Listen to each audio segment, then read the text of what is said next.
नमस्कार, radio money 9 पर आपका बहुत बहुत स्वागत है। मैं हूं आपके साथ मीनू शर्मा और आप सुन रहे हैं कॉर्पोरेट सेंट्रल। किस कंपनी के बोर्ड ने दी 40 लाख शेयरों के बायबैक को मंजूरी? रेफेक्स इंडस्ट्रीज के शेयर पर क्यों लगा अपर सर्किट? क्यों चढ़ा फिनो पेमेंट्स बैंक का शेयर? बताएंगे आपको, और इसके अलावा भी होंगी कॉर्पोरेट जगत से जुड़ी कई बड़ी खबरें। तो चलिए शुरू करते हैं कॉर्पोरेट सेंट्रल। सरकारी कंपनी ONGC ने कृष्णा गोदावरी यानी KG बसीन से कच्चे तेल का उत्पादन शुरू करने की घोषणा की है। KG बसीन में तेल गैस उत्पादन होने से ONGC की तेल उत्पादन क्षमता 11% और गैस उत्पादन क्षमता 15% बढ़ने का अनुमान है, क्योंकि मार्च 2020 में कंपनी ने गैस का उत्पादन शुरू कर दिया था। हालांकि कंपनी की ओर से पीक उत्पादन में 40% की कटौती की गई है। इस खबर के बाद ONGC का शेयर आज 221.45 रुपए की 5 साल की ऊंचाई पर खुला, लेकिन कारोबार का अंत 0.5% की गिरावट के साथ 216 रुपए 80 पैसे के स्तर पर हुआ। बजाज ऑटो के बोर्ड ने 40 लाख शेयरों के बायबैक को मंजूरी दे दी है। 10,000 रुपए प्रति शेयर पर होने वाले बायबैक पर कंपनी 4,000 करोड़ रुपए का निवेश करेगी। बायबैक का प्राइस सोमवार की 6,983 रुपए 85 पैसे की क्लोजिंग से 43.2% के प्रीमियम पर होने से आज शेयर 7,339 रुपए की रिकॉर्ड ऊंचाई पर खुला, लेकिन कारोबार की समाप्ति पर करीब 0.25% की बढ़त के साथ 7,107 रुपए के स्तर पर बंद हुआ, क्योंकि माना जा रहा है कि करीब 54% हिस्सेदारी वाले प्रमोटर्स भी बायबैक में हिस्सा ले सकते हैं।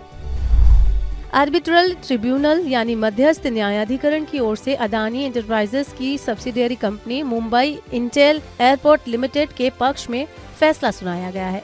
इस फैसले के मुताबिक MIAL को 13 मार्च 2020 से 28 फरवरी 2022 के दौरान मासिक और सालाना फीस के भुगतान से छूट मिली है। आर्बिट्रल ट्रिब्यूनल ने AAI से भुगतान की गई रकम ब्याज के साथ लौटाने के लिए कहा है।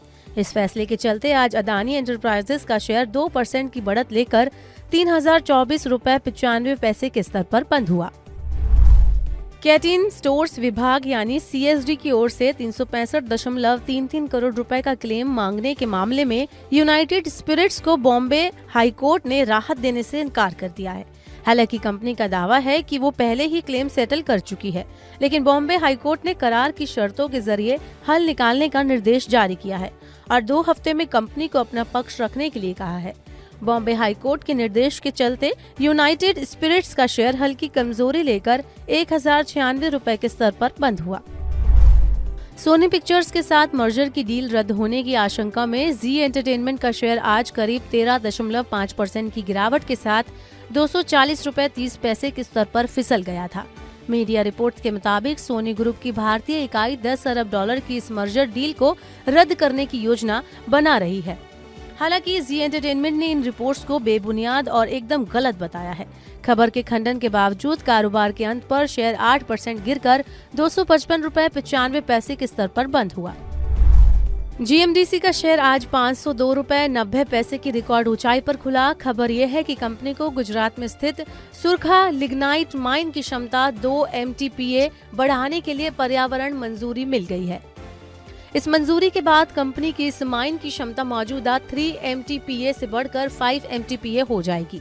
खबर के चलते कारोबार की समाप्ति पर GMDC का शेयर 6.5% की मजबूती लेकर 481 रुपए 45 पैसे के स्तर पर बंद हुआ। फिनो पेमेंट्स बैंक का शेयर आज करीब 0.3% की बढ़त के साथ 298 रुपए 80 पैसे के स्तर पर बंद हुआ, क्योंकि कंपनी ने बैंकिंग रेगुलेटर RBI को स्मॉल फाइनेंस बैंक के लाइसेंस के लिए आवेदन दिया है। बैंक की ओर से 5 दिसंबर 2023 को ये अर्जी दाखिल की गई है। हालांकि बैंक के बोर्ड ने तो 28 जुलाई 2023 को ही बैंक को स्मॉल फाइनेंस बैंक में तब्दील करने की मंजूरी दी थी। रेफेक्स इंडस्ट्रीज के बोर्ड की स्टॉक स्प्लिट यानी शेयर विभाजन के प्रस्ताव पर विचार करने के लिए 24 जनवरी को बैठक होने वाली है।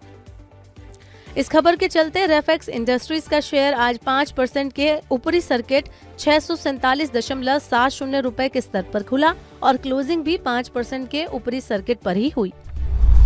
दवा कंपनी ऑरबिंदो फार्मा की तेलंगाना में स्थित यूनिट VIB को अमेरिकी ड्रग रेगुलेटर US FDA से क्लीन चिट मिल गई है। USFDA ने इस प्लांट की 22 से 29 सितंबर के दौरान जांच की थी। खबर के चलते ऑरबिंदो फार्मा के शेयर में आज करीब आधा फीसद की मजबूती के साथ 1119 रुपए 65 पैसे के स्तर पर क्लोजिंग हुई। हालांकि दिन के दौरान शेयर ने 1130 रुपए की ऊंचाई को भी छुआ। RP संजीव गोयनका ग्रुप की कंपनी CESC का शेयर आज 142 रुपए की रिकॉर्ड ऊंचाई पर खुला। असल में CESC की सब्सिडियरी कंपनी CESC प्रोजेक्ट्स ने 10,500 MT की सालाना क्षमता वाला ग्रीन हाइड्रोजन प्लांट लगाने के लिए बोली जीत ली है। Solar energy corporation of India यानी SECI की ओर से 8 जनवरी को पारित इस ऑर्डर के बाद आज CESC का शेयर करीब 2.5% की बढ़त के साथ 139 रुपए 5 पैसे के स्तर पर बंद हुआ। सरकारी कंपनी BEML का शेयर आज 3% से ज्यादा की मजबूती के साथ 3,272 रुपए 80 पैसे के स्तर तक उछल गया था, क्योंकि रक्षा मंत्रालय से कंपनी को 330 करोड़ का ऑर्डर मिला है। लेकिन कारोबार के अंत तक शेयर ने अपनी पूरी बढ़त गंवा दी और क्लोजिंग हल्की कमजोरी के साथ 3,170 रुपए के स्तर पर हुई। अब बात प्राइमरी मार्केट की। आज खुले 2024 के पहले IPO ज्योति CNC ऑटोमेशन को निवेशकों ने हाथों हाथ लिया। पहले दिन इस IPO को कुल 2.51 गुना बोलियां मिली और रिटेल निवेशकों का हिस्सा तो इश्यू खुलने के कुछ ही मिनटों में पूरा भर गया था। पहले दिन ही बिडिंग की समाप्ति पर रिटेल निवेशकों का हिस्सा सबसे ज्यादा 8.25 गुना और HNIs का कोटा 4.91 गुना भरा। 315 से 331 रुपए के प्राइस बैंड वाले इस IPO से कंपनी की 1,000 करोड़ रुपए जुटाने की योजना है। तो आज के कॉर्पोरेट सेंट्रल में बस इतना ही। इसे आपके लिए तैयार किया है हमारे सहयोगी संदीप ग्रोवर ने। बाकी और खबरों के लिए सुनते रहिए रेडियो मनी 9 और डाउनलोड कर लीजिए मनी 9 का मोबाइल ऐप। मैं हूँ आपके साथ मीनू शर्मा। अभी के लिए इस बुलेटिन में इतना ही। बने रहिए मनी 9 के साथ।